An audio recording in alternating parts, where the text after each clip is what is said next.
təsadüfi deyək, təsadüfi qəza olubsa, bu səhvi bağışlamaq, amma bilə-bilə edilən, istər bilə-bilə olsun, istər təsadüf olsun.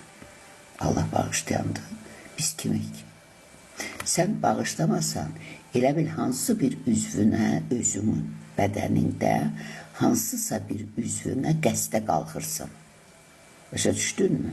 Çünki ya Rəsulum, səndən ruhun mahiyyəti və keyfiyyəti haqda sorsalar, de, Quran deyir.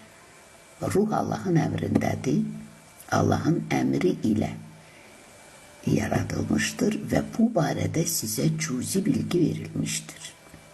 Ruh nədir? Bunu öyrənmək lazımdırmı? Əvvəl əlifbanı öyrənməmişsə Quranı oxuya bilməz bir kimsə. Necə ki, orta məktəbdə əvvəl əlifba öyrənilir, sonra sözlər hecalanıb bir-birinə bitişdirilir, heca ilə oxunur, sonra tam sözlər oxunur. Elə də bu Qurandan öncə gələn kitabları oxuyub dərk etmək lazımdır ki, bu ruhun mahiyyətini öyrənək.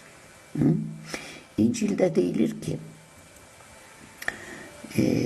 Quranda bir kəlmə də var, deyir, o kəslər ki, bu Qurana və ondan öncə gələn Tevrat, Zəbur, İncillə iman gətirirsə, məhz onlar Rəbbi tərəfindən göstərilmiş doğru yoldadırlar. Deməli, kimlər ki, Qurandan öncə gələn kitabları rədd edib yalnız Quran oxuyurlar, onlar yanlış yoldadırlar. Kimlər ki, Quranı rədd edib İncil və yaxud Tevrat və yaxud Zəbur təbliğçiləridirlər, onlar da yanlış yoldadırlar. Bu 4 kitabın hamısının içərisində Allahın gizli hikmətləri yatır. Öncə bunu anlamaq gərəkdir ki, ruhun mahiyyətini də tapa bilək ki, odur ki, yazılır təməldə, Qurandan öncə gələn İncildə. Kim düşünürsə bu dünyada bir şey bilir, o kəs lazımı qədər heç bir şey bilmir. Hər kəsdə hər şeyi təyin edən ruhdur və biz onun üçün mövcuduq. Ruh nədir? Əzəli həyatda olan nur sonradan insanların ruhuna çevrilib. Necə? Onun nizami deyir. Səxavət çeşməsindən əli civə səbibdir.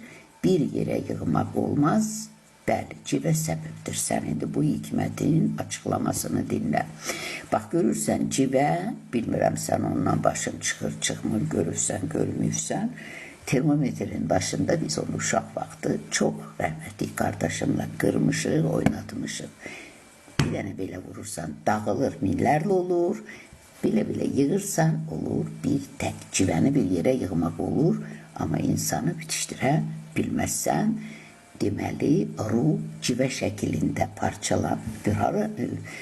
Hansı hikməti Allah Teala hikmətlərin içərisində bu gizli-gizli bu sözləri, yəni hikmətlərin gizli saxlayıb, əzəli həyatda olan nur civə şəklində sonradan parçalanıb insanların ruhuna çevrilib. Bax, Allah hər kəsin üzərindədir, hər kəs vasitəsilə yaradandır və hər kəsdir. Necə biz bir bədən olub, çoxlu üzvlərə malikik, hər üzvümüzün də öz vəzifəsi var. Bax, eləcə də biz ruhən Allahda bir bədənik, ayrı-ayrılıqda biz küllü bəşər olaraq, bax, o qəzaya gətirən və yaxud yıxan, öldürən, kəsən, doğrayan və yaxud sevindirən, doyduran, geyindirən və s. Eləcə də biz ruhən Allahda bir bədənik, ayrı-ayrılıqda biz bir-birlərinin üzvləriyik. Hər birimizin də öz şəraitimiz, öz yolumuz, hər bir insanın öz şuuru, öz vəzifəsi, öz dilimiz, millət olaraq, amma bir dinimiz vardır, o da İslamdır. Qəza olubsa, bax görsən o qəza niyə olub? O qəzanı sənə edən etməyib ki, o insanın simasında Allah Teala sənin səhvinə görə o qəzanı sənin qabağına çıxardı. Hələ sən üstəlik də bağışlamırsansa, ikinci büyük bir günahı kazanırsan. Sen o qəzaya gəlibsənsə, deməli artıq səhvi o qəzanı edəndə yox, özündə axtar ki, mən niyə bu qəzaya gəlmişəm, ya Rəbb.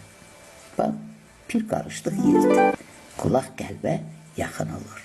Quran buyurur, insan öz daxilində Rəbbi ilə tək qalır, qulaq qəlbə yaxın olur. Git qəlbinə sual et, görsən, harda səfə sənin o dostun, harda səfə yol verib ki, o qəzaya gəlib.